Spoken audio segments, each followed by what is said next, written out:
Pertanyaan dari seorang saudara muslim yang membantu meminjamkan uang kepada salah satu keluarganya. Namun uang yang saya pinjamkan malah digunakan untuk usaha dan hasil usahanya digunakan untuk berzina dengan perempuan. Dan ketika saya ingin meminta untuk mengembalikan uangnya, saya malah dibilang munafik karena tidak ikhlas dalam membantu.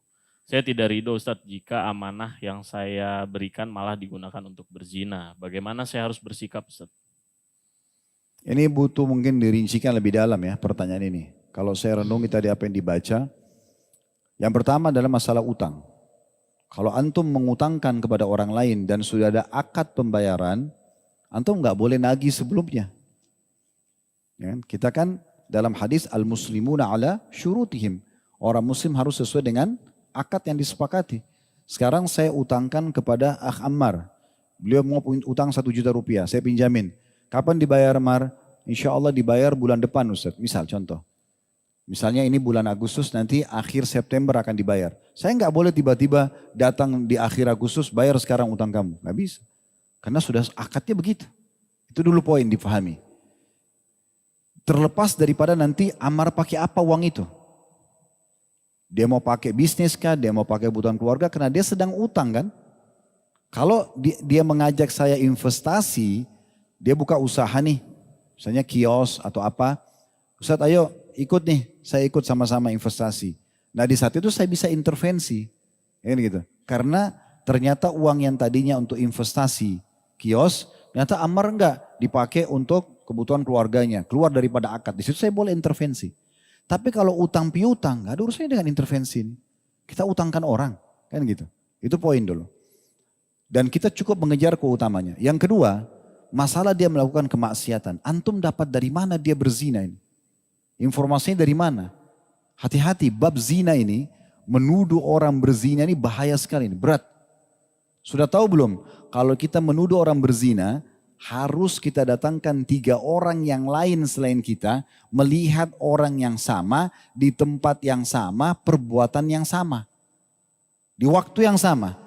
Kalau yang 3 lihatnya di hari Selasa, yang satunya lihatnya hari Rabu, nggak bisa klop saksinya, kesaksian. 4 orang ini sama semua kesaksiannya, barulah si pelaku zina ini dihukum. Gitu. Tapi kalau tidak, misalnya cuma 2 orang yang berikan kesaksian, bisa-bisa 2 orang ini yang dicambuk. Saking luar biasanya Islam menjaga, jangan sembarangan ngelapor-laporin orang. Nah, gitu.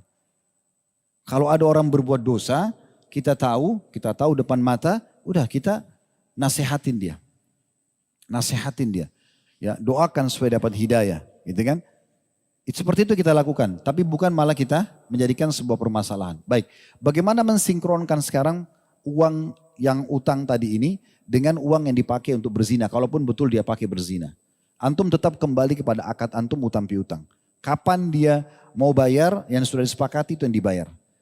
Pisahkan ini dengan dia gunakan untuk berzina. Kalau ini betul terbukti dia berzina, di sini tugas antum nasehatin. Bukan minta uang antum. Karena saya yakin kalau dia pinjam uang untuk modal, nggak mungkin misalnya 10 juta semua dipakai zina habis. Pastikan dia pakai sebagian, bisa juga dia pakai dari uangnya. Bisa juga dia cuma pakai dari marginnya. Belum tentu dari uang antum kan. Udah, antum jalan sesuai dengan akad awal, cuma nasehatin dia. Ini saya lihat kemarin kamu berzina, misalnya kalau betul-betul dia lihat, ini haram dalam agama. Saya tidak mau dan saya tidak ridho kalau uang saya sampai dipakai untuk itu ya. Oh enggak, saya enggak pakai uang kamu kok. Ya sudah.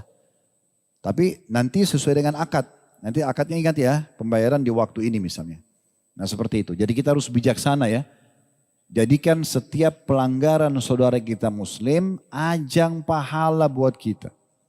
Teman-teman kalau semua pelaku maksiat, kita cuma tahu perangi, musuhi. Lalu siapa yang selamatkan dia dari genggaman tangan iblis?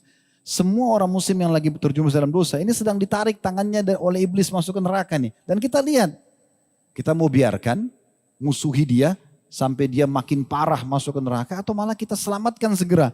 Rangkul dia supaya jangan iblis tarik tangannya. Doakan, nasihatin, berikan masukan.